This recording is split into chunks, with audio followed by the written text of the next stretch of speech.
Hello everyone, welcome back. तो आज हम सॉल्व करने वाले illustration example number 5।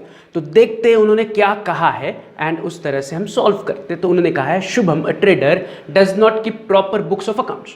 He does not keep proper books of account, nothing but जो उसने इन्फॉर्मेशन आपको दी है वो इनकम्प्लीट इन्फॉर्मेशन है, या जिसे हम सिंपली कह सकते हैं कि सिंगल एंट्री सिस्टम पर वो अपने बुक्स ऑफ अकाउंट्स मेंटेन कर रहा है। वो प्रॉपर बुक्स ऑफ अकाउंट्स नहीं मेंटेन कर रहा है, वो incomplete book of accounts maintain कर रहा है, मतलब नथिंग बट वो सिंगल एंट्री पर अपने बुक्स ऑफ अकाउंट्स मेंटेन कर रहा है। However he furnished the following particulars. However उसने आपको कुछ इन्फॉर्मेशन दी है जो इस प्रकार है। Particulars 31 March 17 and 31 March 18। तो फिर से एज यूजुअल आपको 3 कॉलम्स दिए। पर्टिकुलर्स में there are certain items which are assets, certain items which are liabilities. फिर 31 मार्च 17 एंड 31 मार्च 18 की अमाउंट्स दी है। तो 31 मार्च 17 हमारे लिए बन गया प्रीवियस ईयर, उसके लिए हम बनाएंगे opening statement of affairs, and 31 मार्च 2018 बन गया हमारे लिए करंट ईयर, जिसके लिए हम बनाएंगे closing statement of affairs. Right, तो 31 March 18 is the latest date, तो वो हमारे लिए बन जाएगा current year, and 31 March 17 is the पुराना डेट जो 18 से पहले है, तो उसे हम कहेंगे as a previous year, and उसके बैलेंस शीट को या उसके स्टेटमेंट ऑफ अफेयर्स को हम कहेंगे ओपनिंग स्टेटमेंट ऑफ अफेयर्स। उसके साथ साथ उन्होंने नीचे कुछ एडजस्टमेंट्स दी है, एंड नीचे लास्ट लाइन पर कहा है प्रिपेयर स्टेटमेंट शोइंग प्रॉफिट और लॉस। तो वो कह रहे हैं कि स्टेटमेंट शोइंग प्रॉफिट और लॉस, मतलब हमें स्टेटमेंट शोइंग प्रॉफिट और लॉस प्रिपेयर करना है। बट क्या उन्होंने पूछा है कि opening statement of affairs and closing statement of prepare करो? तो आंसर इज नो। उन्होंने नहीं पूछा कि opening and closing statement of affairs prepare करो। तो इसका मतलब वो बनाना है या नहीं बनाना है? तो इसका सिंपल आंसर है that we need to prepare opening statement of affair also and closing statement of affairs to find opening capital and closing capital. अगर आप क्वेश्चन स्टार्ट से लेके एंड तक पूरा स्कैन करोगे, पढ़ोगे, तो कहीं पर क्वेश्चन में opening capital and closing capital दिया है क्या?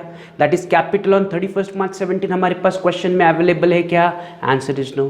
क्या हमारे पास capital on 31 March 2018 that is closing capital available है क्या?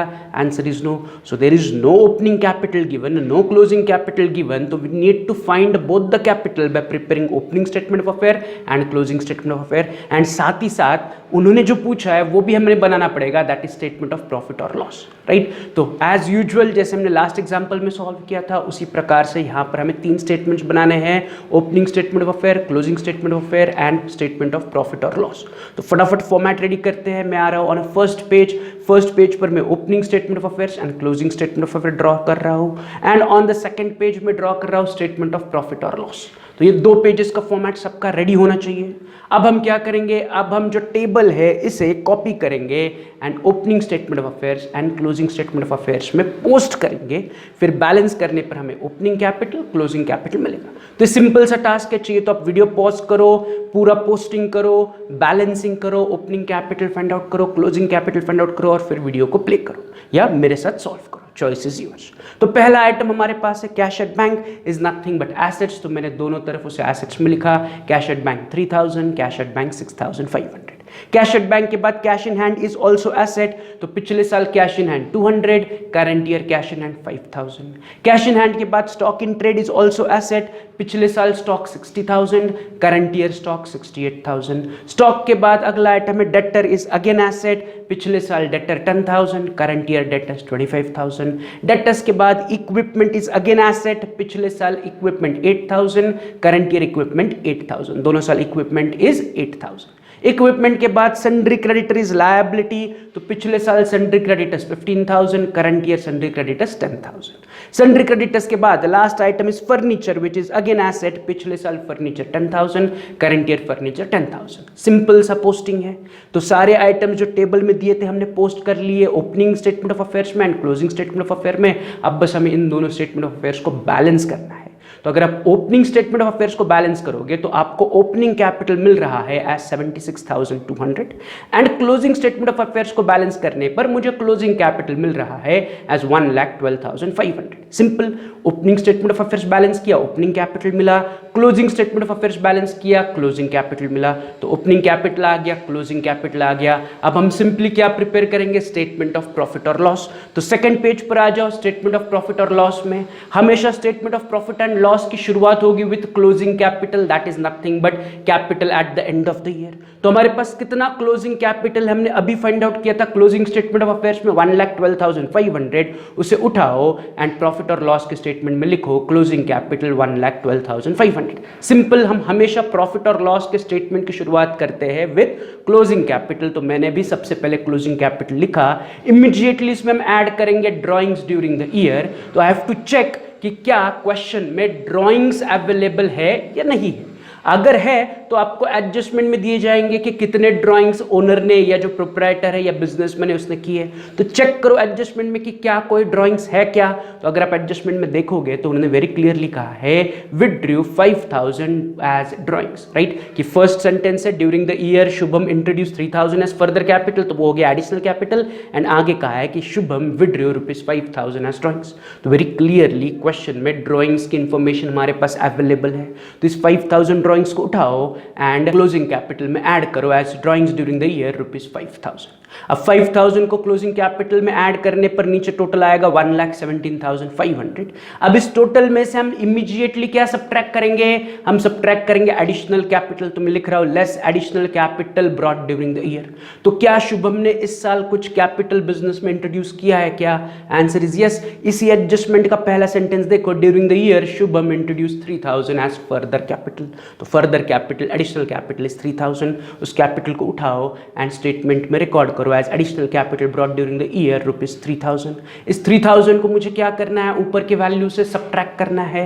तो 1,17,500 माइनस 3,000, मेरा नीचे एडजस्टेड क्लोजिंग कैपिटल बच रहा है एज 1,14,500। तो 1,14,500 हमारे लिए क्या बन गया, एडजस्टेड क्लोजिंग कैपिटल। अब जैसे ही हमें एडजस्टेड क्लोजिंग कैपिटल मिलेगा, इमीडिएटली नेक्स्ट लाइन पर हम लिखेंगे लेस ओपनिंग कैपिटल। क्या लिखेंगे, लेस ओपनिंग कैपिटल। तो आई नीड टू चेक कि हमारा ओपनिंग कैपिटल कितना है। तो where is our opening capital, तो opening capital is in opening statement of affairs. तो ओपनिंग स्टेटमेंट ऑफ अफेयर्स में देखो हमारे पास ओपनिंग कैपिटल है 76,200। उसे उठाओ एंड प्रॉफिट और लॉस के स्टेटमेंट में लिखो एज ओपनिंग कैपिटल 76,200। अब ओपनिंग कैपिटल को हमें एडजस्टेड क्लोजिंग कैपिटल से क्या करना है, सब्ट्रैक्ट करना है। तो मेरा एडजस्टेड क्लोजिंग कैपिटल है 1,14,500 लेस ओपनिंग कैपिटल 76,200। तो मेरा नीचे प्रॉफिट बिफोर एडजस्टमेंट आ रहा है 38,300। सो 38,300 is what, 38,300 is profit before adjustments. Simple. तो ये हमारा एज यूजुअल सिंपल टास्क है टिल प्रॉफिट बिफोर एडजस्टमेंट। यहां तक ज्यादा कुछ डिफिकल्टी नहीं है, वही हम रिपीट कर रहे हैं कि ओपनिंग स्टेटमेंट ऑफ अफेयर्स से ओपनिंग कैपिटल ढूंढा, क्लोजिंग स्टेटमेंट ऑफ अफेयर्स से क्लोजिंग कैपिटल ढूंढा, फिर क्लोजिंग कैपिटल से शुरुआत किया, उसमें ड्राइंग्स ऐड किए, एडिशनल कैपिटल सब्ट्रैक्ट किया, ओपनिंग कैपिटल सब्ट्रैक्ट किया, हमें प्रॉफिट बिफोर एडजस्टमेंट मिल गया। अब हमें बची हुई एडजस्टमेंट्स को सॉल्व करना है एंड फाइनल आंसर कैलकुलेट करना है। तो आई नीड टू चेक कि हमारे पास कौन सी एडजस्टमेंट पेंडिंग है। तो अगर आप एडजस्टमेंट्स में देखोगे तो दो एडजस्टमेंट्स पेंडिंग है। एक है कि आपको फर्नीचर पर 10% डेप्रिसिएशन राइट ऑफ करना है एंड इक्विपमेंट पर आपको 5% डेप्रिसिएशन राइट ऑफ करना है। तो दोनों एडजस्टमेंट डेप्रिसिएशन की है। एक है आपको फर्नीचर को 10% से डेप्रिसिएट करना है, दूसरा आपको इक्विपमेंट को 5% से डेप्रिसिएट करना है। तो डेप्रिसिएशन ये तो एडजस्टमेंट है, बट इसे सॉल्व करने पर बिजनेस का फायदा होगा या नुकसान होगा। तो आंसर इज बिजनेस का नुकसान होगा। Depreciation is loss for business. तो इन दोनों एडजस्टमेंट को हमारे स्टेटमेंट में रिकॉर्ड करने के लिए मैं पहले स्टेटमेंट लिख रहा हूं as less expenses and losses during the year. कि डेप्रिसिएशन इज माय लॉस, तो उसे मुझे लॉसेस के नीचे एक्सपेंसेस के नीचे लिखना पड़ेगा, इसलिए मैंने पहले स्टेटमेंट लिखा expenses and losses during the year. तो कौन से एक्सपेंसेस है इस साल, तो फर्नीचर का डेप्रिसिएशन एंड इक्विपमेंट का डेप्रिसिएशन। तो एक एक करके इनको सॉल्व करते हैं, इनकी अमाउंट कैलकुलेट करते हैं। तो पहले हम फर्नीचर पर डेप्रिसिएशन चार्ज करते हैं। तो उसके लिए चेक करो हमारे पास फर्नीचर है कितना। तो आंसर इज हमारे पास 10,000 रुपए का फर्नीचर है। तो 10,000 साल के शुरुआत में भी था, 10,000 साल के एंड में भी है। मतलब ना कुछ नया फर्नीचर खरीदा ना कुछ फर्नीचर बेचा। तो 10,000 पर 10% डायरेक्टली कैलकुलेट करो, विच इज नथिंग बट ₹1,000। तो फर्नीचर को हमें 1,000 से डेप्रिसिएट करना है। तो सिंपल फर्नीचर को डेप्रिसिएट करने की वजह से हमारा 1,000 का नुकसान होगा।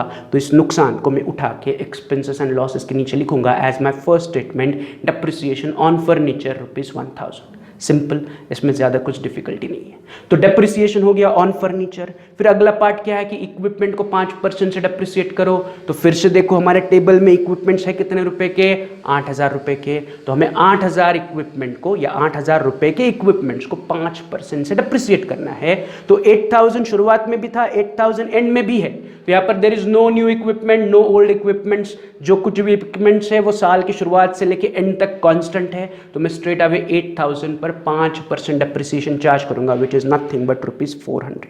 तो इक्विपमेंट को मुझे 400 रुपए से डेप्रिसिएट करना है। ये सिंपल इक्विपमेंट को डेप्रिसिएट करने की वजह से मेरा 400 रुपए का नुकसान होगा। इस नुकसान को उठाओ एंड खर्चे के नीचे सेकंड स्टेटमेंट लिखो एज डेप्रिसिएशन ऑन इक्विपमेंट ₹400। तो इसी के साथ हमारे दोनों एडजस्टमेंट्स हो गए कि हमने फर्नीचर का डेप्रिसिएशन लिख लिया, इक्विपमेंट का डेप्रिसिएशन लिख लिया। अब इन दोनों खर्चे की टोटल आउटर कॉलम में लेके जाओ, विच इज नथिंग बट 1,400, कि मेरा टोटल एक्सपेंस या total loss during the year is ₹1,400, कि 1,400 का मेरा टोटल नुकसान है। इस नुकसान को प्रॉफिट बिफोर एडजस्टमेंट से हमें क्या करना है, सब्ट्रैक्ट करना है। तो profit before adjustment is 38,300 minus expenses and losses 1,400। तो मेरा फाइनल आंसर आ रहा है 36,900 as net profit during the year. Simple, ये ज़्यादा कुछ डिफिकल्ट सम नहीं था, बहुत ही basic and easy and simple sum था। तो इसे चाहिए तो फिर से 1-2 बार और रिवाइज करो। तो हमारा ये वाला सम हो गया। अब हम फटाफट चलते हैं on the next example, which is nothing but problem number 6 या इलस्ट्रेशन नंबर 6 या सॉल्व्ड एग्जाम्पल नंबर 6। तो उन्होंने क्या कहा है, Jyoti keeps her books on single entry system. From the following particulars prepare opening closing statement of affairs and statement of profit और loss. तो फिर से हमें opening statement of affair, closing statement of affair and statement of profit और loss prepare करना है। फिर से क्वेश्चन पूछने का फॉर्मेट उसी तरह, पर्टिकुलर्स अप्रैल 17 की इंफॉर्मेशन है, मार्च 18 की इंफॉर्मेशन है, नीचे कुछ एडिशनल इंफॉर्मेशन है, यस और नो। तो क्वेश्चन उसी तरह है, सिंपल बेसिक स्ट्रक्चर है क्वेश्चन का। तो हम पहले फॉर्मेट रेडी करते हैं, फिर सम को सॉल्व करते हैं। अब जो ओपनिंग स्टेटमेंट ऑफ अफेयर्स होगा उसकी डेट क्या लिखोगे, अप्रैल 2017 या 1 अप्रैल 2017। And closing statement of affairs की डेट क्या लिखोगे, 31 मार्च 2018। एंड प्रॉफिट एंड लॉस के स्टेटमेंट की डेट क्या लिखोगे, 31 मार्च 2018। Being 31 March 2018 is the latest date, तो वो हमारे लिए बन जाएगा as current year end. Clear है। तो हम पहले पेज पर आते हैं, बनाते हैं opening statement of affairs and closing statement of affair in the books of Jyoti. मैंने लिखा opening statement of affairs as on 31 March 17 लिख सकते हो या 1 अप्रैल 2017 भी लिख सकते हो, and closing statement of affair as on 31 मार्च 2018। तो ये पहले पेज का फॉर्मेट है। फिर ऑन द सेकंड पेज में ड्रॉ कर रहा हूँ स्टेटमेंट ऑफ प्रॉफिट और loss for the year ended 31 मार्च 2018। तो सिंपल हमारा 2 पेज का फॉर्मेट रेडी हो गया, opening statement of affair ready हो गया, closing statement of affair ready हो गया, प्रॉफिट और लॉस का स्टेटमेंट रेडी हो गया। अब सबसे पहला काम क्या करेंगे हम कि जो टेबल की वैल्यूज है, अमाउंट्स है, उनको उठाएंगे, opening and closing statement of affairs में पोस्ट करेंगे। Starting with bank balance is my asset, तो पिछले साल 35,000 bank balance, current year bank balance 30,000। Bank balance के बाद cash balance is also asset, तो पिछले साल cash balance 14,000, current year cash balance 10,000। Cash balance के बाद sundry debtor is also asset, पिछले साल सन्ड्री डेटर्स 1,20,000, करंट ईयर में सन्ड्री डेटर्स 1,60,000। सन्ड्री डेटर्स के बाद स्टॉक इज अगेन एसेट, पिछले साल स्टॉक जाएगा 50,000, करंट ईयर स्टॉक आएगा 90,000। स्टॉक के बाद फर्नीचर इज अगेन एसेट, पिछले साल फर्नीचर 18,000, करंट ईयर में फर्नीचर 18,000। फर्नीचर के बाद मशीनरी इज अगेन एसेट, पिछले साल machinery 90,000, current year machinery 1,20,000। Machinery के बाद sundry creditor is our liability, पिछले साल क्रेडिटर 32,000, करंट ईयर में क्रेडिटर्स 50,000। क्रेडिटर्स के बाद last item is bills payable which is again our liability, तो पिछले साल bills payable 18,500, current year bills payable 25,000। तो सिंपल सारे आइटम्स उठाए, opening and closing statement of affair में पोस्ट कर लिए। ये बहुत डिफिकल्ट टास्क नहीं है, हमें बस इतना ही रिकॉग्नाइज करना है कि जो गिवन आइटम है एसेट है या लायबिलिटी है, तो उसे एसेट में लिखो या फिर लायबिलिटी में लिखो।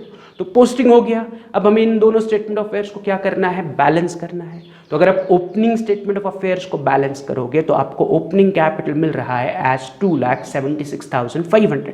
कितना मिल रहा है ओपनिंग कैपिटल, 2,76,500। ये क्लियर है। तो ओपनिंग कैपिटल आ गया by balancing of opening statement of affairs. अब उसी तरह क्लोजिंग स्टेटमेंट ऑफ अफेयर्स को बैलेंस करते हैं। तो क्लोजिंग स्टेटमेंट ऑफ अफेयर्स को बैलेंस करने पर आपको क्लोजिंग कैपिटल मिल रहा है एज 3,53,000। तो क्लोजिंग कैपिटल हमें मिला मिला 3,53,000। तो ओपनिंग कैपिटल मिल गया, क्लोजिंग कैपिटल मिल गया। अब जो क्लोजिंग कैपिटल मिला है उसको उठाएंगे एंड स्टेटमेंट ऑफ प्रॉफिट और लॉस में पोस्ट करेंगे। तो मैं आ रहा हूँ स्टेटमेंट ऑफ प्रॉफिट और लॉस में, फर्स्ट लाइन पर लिख रहा हूँ closing capital, nothing but capital at the end of the year, जो कि ये 3,53,000 उठाओ एंड प्रॉफिट एंड लॉस के स्टेटमेंट में लिखो क्लोजिंग कैपिटल 3,53,000। हमेशा प्रॉफिट और लॉस के स्टेटमेंट की शुरुआत होगी विद क्लोजिंग कैपिटल। जैसे क्लोजिंग कैपिटल आएगा नेक्स्ट लाइन पर हम लिखेंगे add drawings during the year. क्या ज्योति ने इस साल कुछ ड्राइंग्स किए हैं? अगर किए हैं तो वो हमें क्लोजिंग कैपिटल में ऐड करना है। तो अगर ड्राइंग्स होंगे तो उसकी इन्फॉर्मेशन कहाँ दी जाएगी? इन एडजस्टमेंट। तो एडजस्टमेंट में चेक करो ड्राइंग्स है क्या। तो पहली ही एडजस्टमेंट में उन्होंने कहा है कि Jyoti has withdrawn 33,500 from business for private use.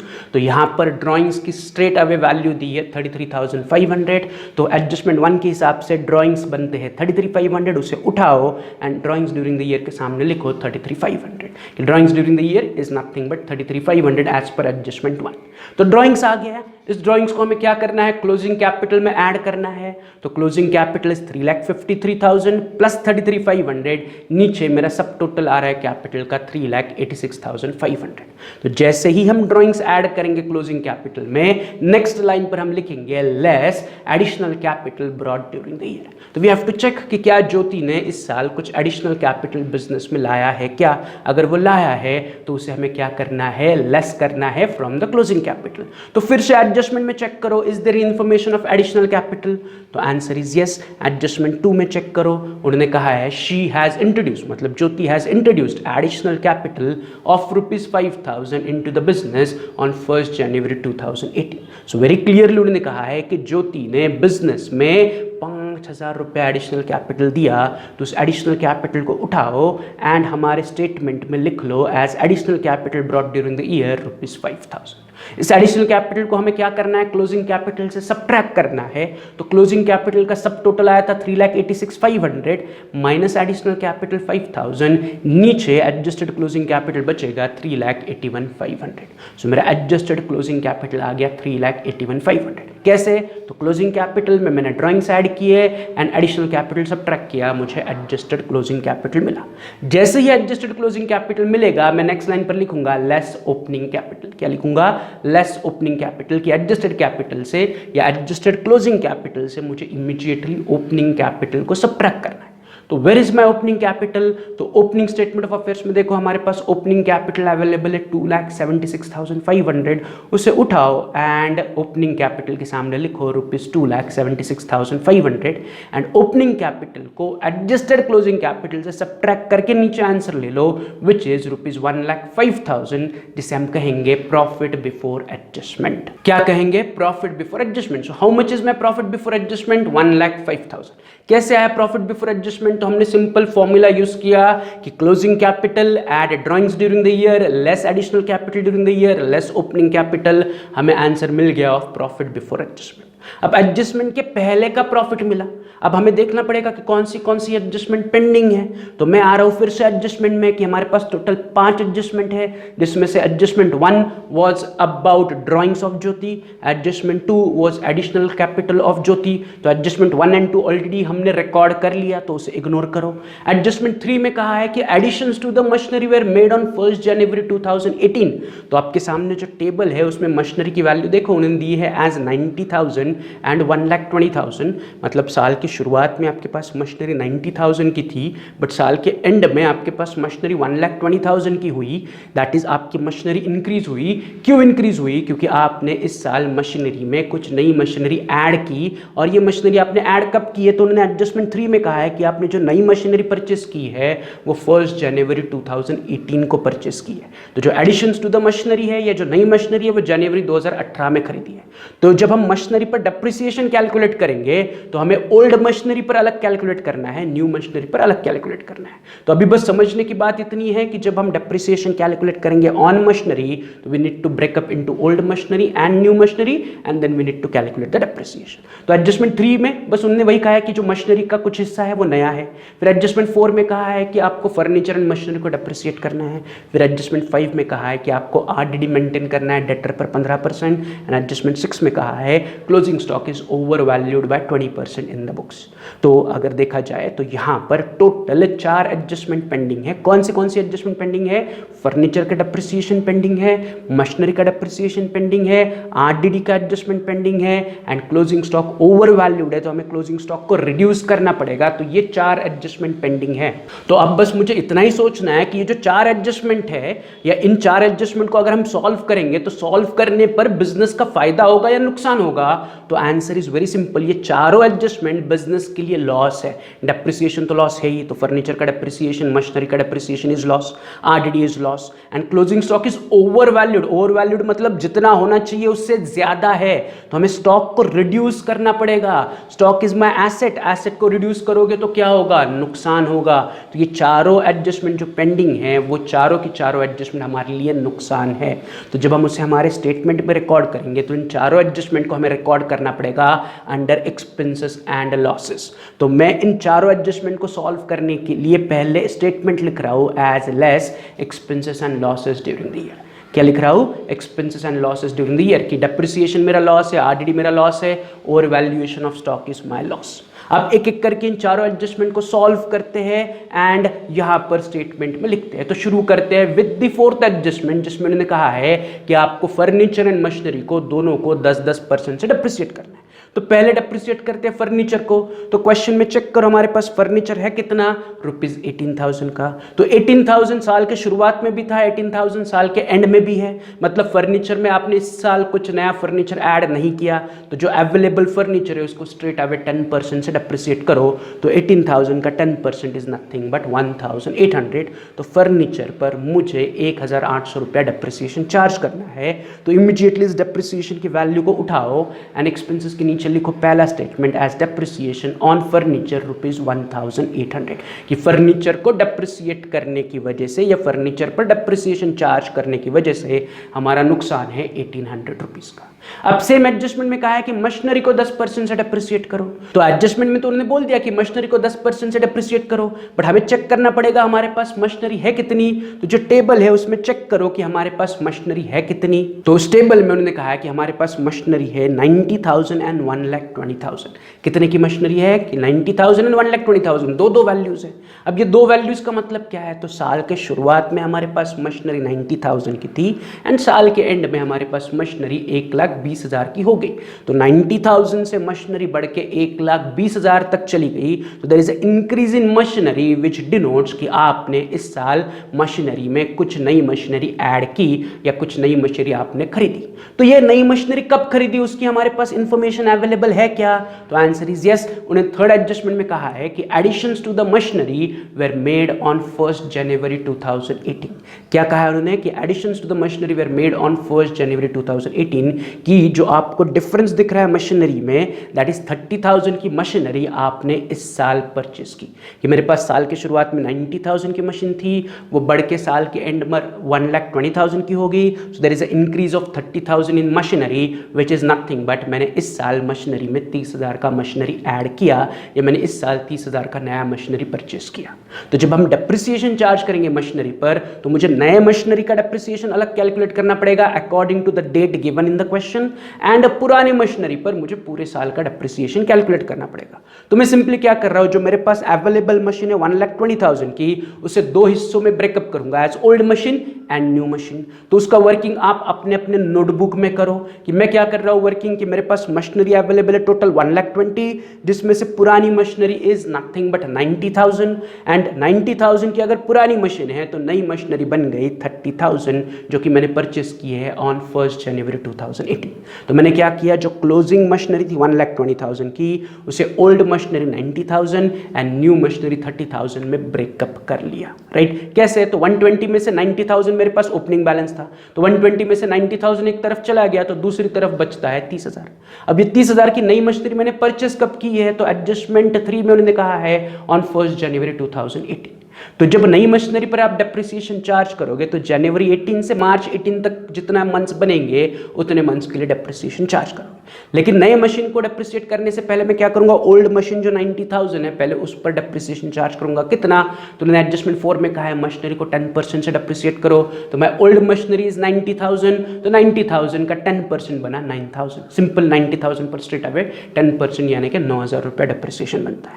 On the other hand मेरे पास 30,000 की नई मशीन है जो परचेस की है जनवरी 18 में, एंड हमारा फाइनेंशियल ईयर एंड हो रहा है 31 मार्च 2018। तो इस नए मशीनरी पर मुझे जनवरी 18 से लेके मार्च 18 यानी कि 3 महीने का डेप्रिसिएशन चार्ज करना है। तो January 18 to March 18 is a period of 3 months. तो नए मशीनरी पर मुझे 3 महीने का डेप्रिसिएशन चार्ज करना है। तो मेरे पास नई मशीनरी है 30,000 की, उसका रेट ऑफ डेप्रिसिएशन है 10% एंड मुझे उस पर 3 महीने के लिए डेप्रिसिएशन चार्ज करना है। तो नथिंग बट 30,000 पर 10% से 3 महीने के लिए मुझे डेप्रिसिएशन कैलकुलेट करना है। तो 30,000 into 10% that is 10/100 into 3 months that is 3/12। तो इसे सॉल्व करोगे तो आपके नए मशीनरी का डेप्रिसिएशन आ रहा है ₹750।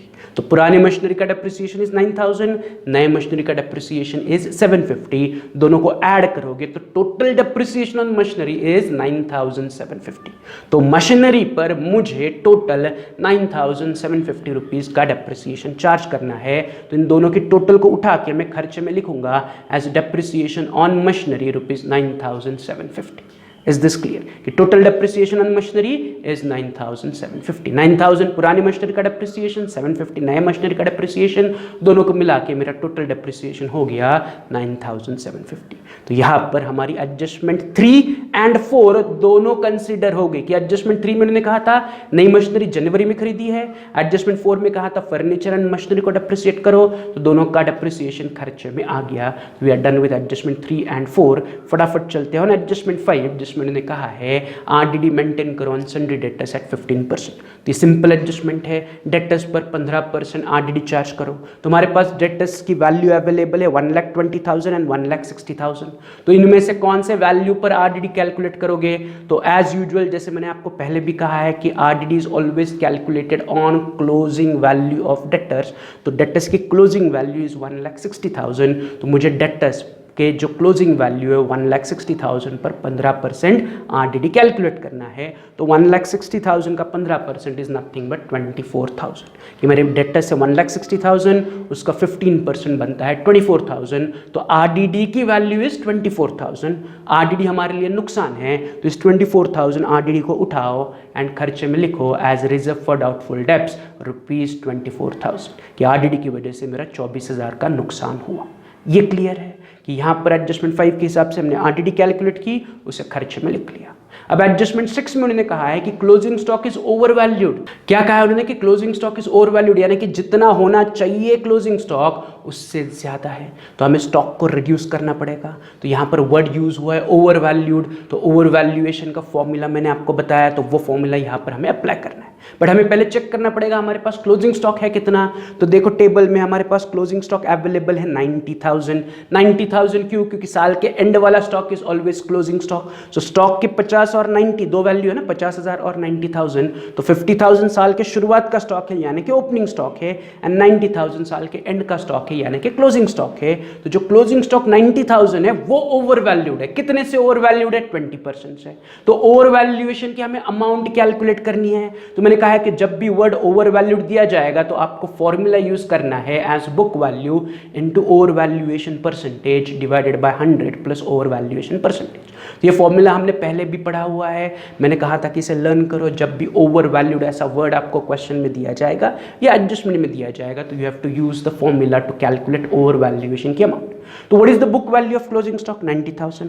ओवर वैल्यूएशन का परसेंटेज कितना है? एडजस्टमेंट 6 में कहा है 20%। तो 90,000 को ले लो as a book value, over valuation के परसेंटेज की जगह लिखो 20। आपका फॉर्मूला बन जाएगा as over valuation amount is equal to 90,000 multiplied by 20 divided by 100 plus 20।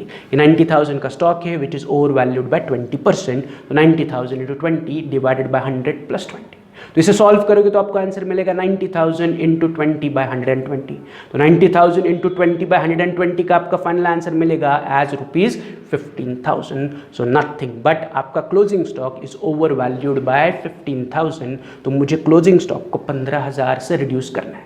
तो अगर मैं क्लोजिंग स्टॉक को 15,000 से रिड्यूस करता हूं तो मुझे नुकसान होगा. Stock is my asset, asset को रिड्यूस करने पर मुझे नुकसान होगा.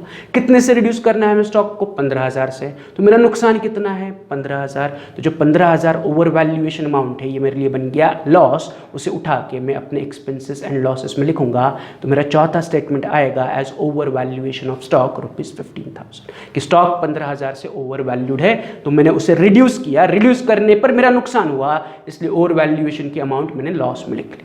तो ये चारों एडजस्टमेंट आ गई कि जो जो उन्होंने कहा था फर्नीचर को डेप्रिसिएट करो, मशीनरी को डेप्रिसिएट करो, आरडीडी प्रोवाइड करो and stock is over valued तो उसे हमने रिड्यूस कर लिया. अब इन चारों खर्चे का टोटल आउटर कॉलम में ले लो विच इज नथिंग बट ₹50,550. तो जो चारों एक्सपेंसेस या लॉसेस है, ये जो चारों एडजस्टमेंट हमने सॉल्व की, चारों के चारों लॉसेस थे, इनकी टोटल है 50,550. इस टोटल को हम क्या करेंगे? प्रॉफिट बिफोर एडजस्टमेंट से सब्ट्रैक्ट करेंगे. तो प्रॉफिट बिफोर एडजस्टमेंट है 1,05,000 लेस एक्सपेंसेस 50,550. तो मेरा फाइनल आंसर आ रहा है 54,450 जिसे हम कहेंगे net profit during the year. Why profit? क्योंकि आंसर पॉजिटिव है. 1,05,000 बड़ी वैल्यू है, -50,550 छोटी वैल्यू है. तो बड़े में से छोटा सब्ट्रैक्ट किया तो आंसर पॉजिटिव है. पॉजिटिव यानी कि प्रॉफिट. तो हमें प्रॉफिट हो रहा है 54,450 जिसे हम सिंपली कहेंगे net profit during the year.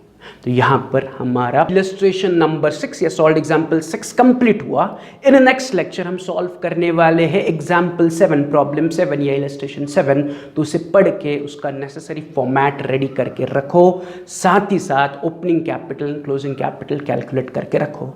तो मिलते हैं इन नेक्स्ट लेक्चर. हम सॉल्व करेंगे प्रॉब्लम नंबर 7. चलो तो तब तक have a good day. See you. Bye.